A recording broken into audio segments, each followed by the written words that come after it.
world faces a lot of problems that we didn't see before in terms of closer globalization, connectivity. It's very important that our law enforcement and social responses become global too. And this is one thing that hasn't been applying as much to the area that dictates the sea. And so UNODC has come up with a very innovative program called Global Maritime Crime Program that very much responds to the need to connect cooperation across different regions. The government of Japan has been one of the strongest supporters for the Global Maritime Crime Program. Not only are they one of our most generous donors, but they have shared with us their vision for improved rule of law at sea. To make the training mimic real-life scenarios, Global Maritime Crime Program has access to a captured dhow in Seychelles. The dhow is used as a training platform to conduct simulated exercises and underway boarding.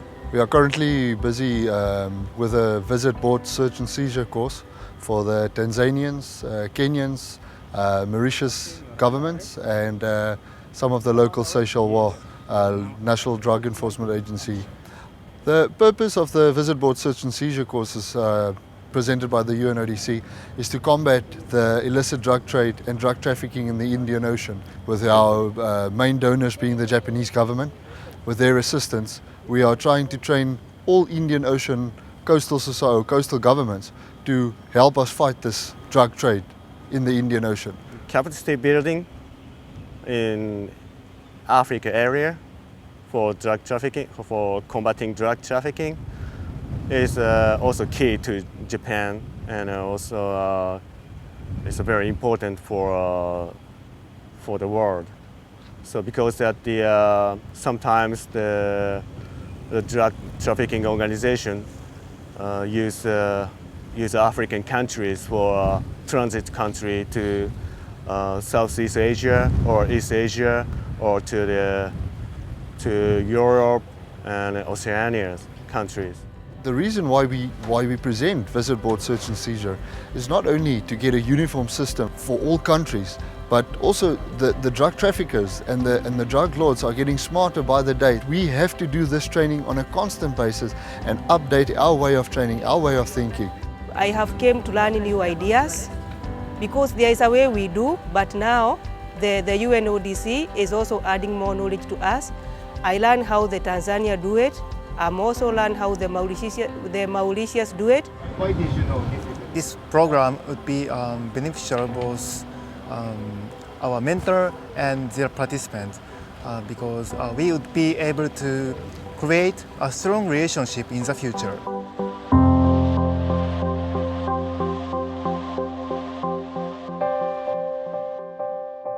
Global Maritime Crime Program in the Pacific Ocean assists states in Southeast Asia and the Pacific region in building their maritime security capacity and capability to tackle maritime crimes. So UNODC's Global Maritime Crime Program is here in Trincomalee, delivering the sort of training that can only effectively be delivered on the water.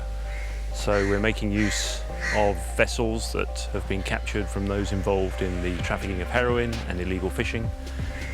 And we're making use of the skills of the Sri Lanka Special Boat Squadron, who are based here in Trincomalee, combined with the skills of UNODC trainers who are specialists in law enforcement and evidence seizure, to provide a really first-class course for some of our member states who want to improve their capabilities to board these sorts of vessels.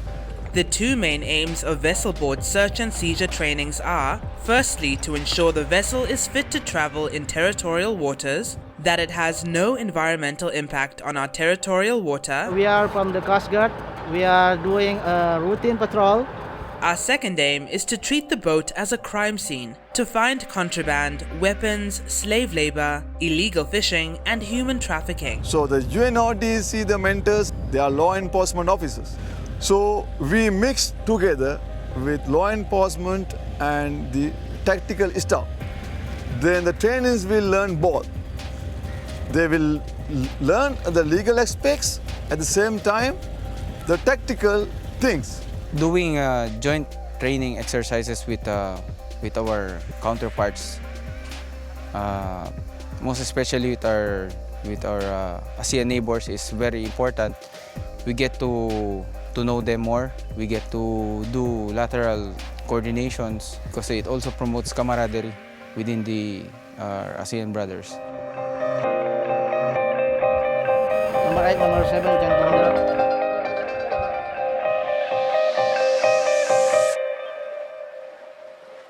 Global Maritime Crime Programme's initial mandate was to counter piracy in Somalia. Over time, maritime crime has evolved into various other illicit activities, such as human trafficking and arms trafficking. To combat this, Japan and Global Maritime Crime Programme are investing in security measures in Somalia which are crucial in ensuring the provision of human security. He said this area, Pari region, is very close to Yemen. And as you know, Yemen is lawless nowadays. It's failed state and war is going on. So we have tourists coming from Yemen. Also there is illegal immigration, illegal weapon.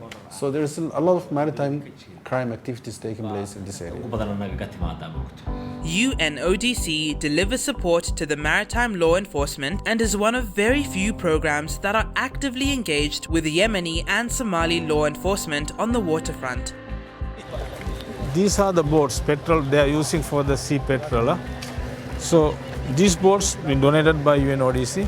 We are going to join with them for the day-to-day sea patrol operation, just for a search operation.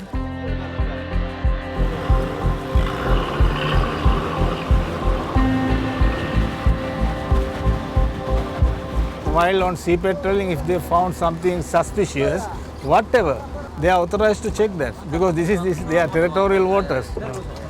So if they are suspicious about some illegal activities such as carrying weapons or something like that, usually they do a thorough checkup. This is their responsibility. Global Maritime Crime Programme ensures long-term sustainability of the practical trainings by providing theoretical elements. For example, Bosaso Port Police are being taught to maintain the boats supplied to them by Japanese funding. He is responsible for driving one of the boats, and he is also an engineer.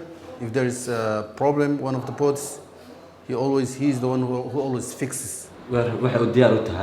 It's very important to maintain the boat always because he said if there is any task that you have to do and the boat is not ready, and if there is any problem in the engine, then you cannot go and do your task. He learned a lot from the UNODC training, especially marine engineering training, because he said before he don't know how to fix the boats, and he said now I can say I'm 95% qualified for this job.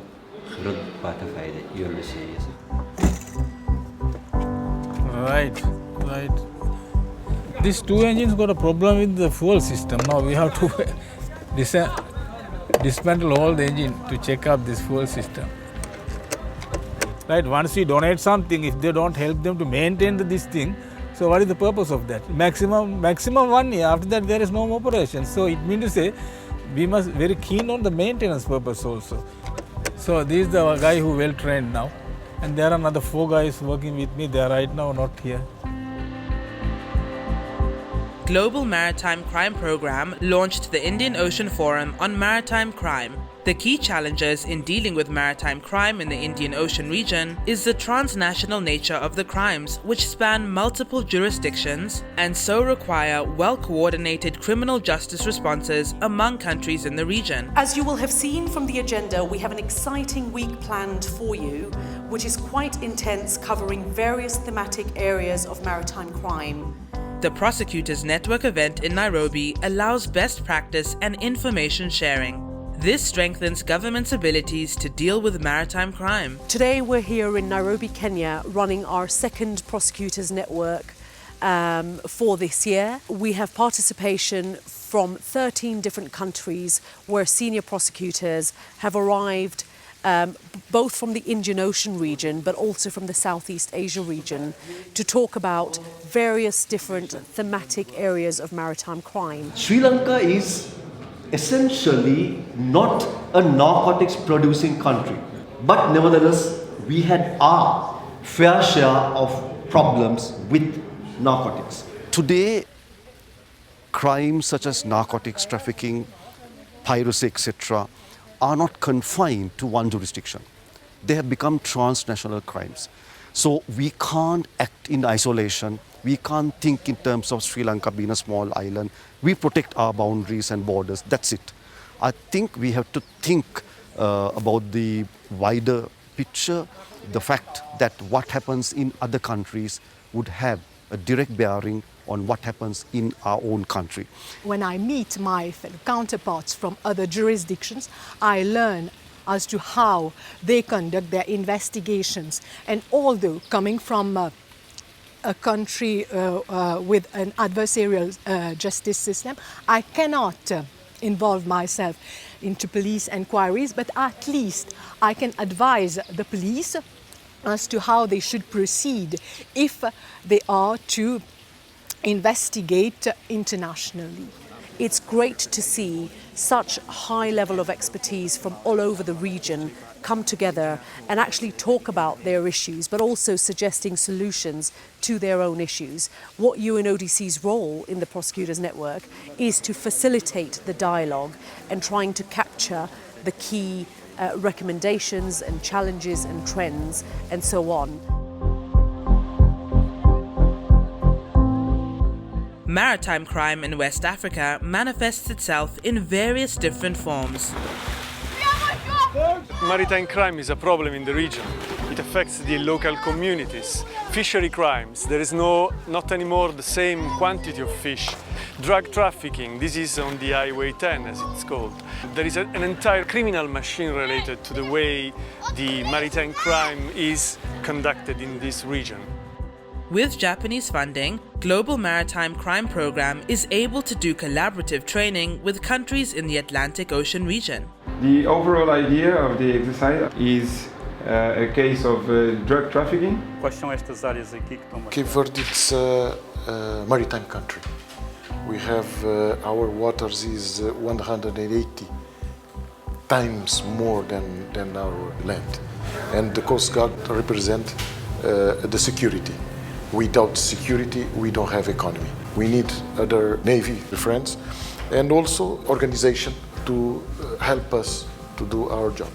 And with the UNODC, I think we can cooperate in a lot of issues. Any state, but especially coastal states that have maritime areas, have a lot at stake. And therefore, it is important that all the issues that are related to disease from pollution control and so on should be paid attention to.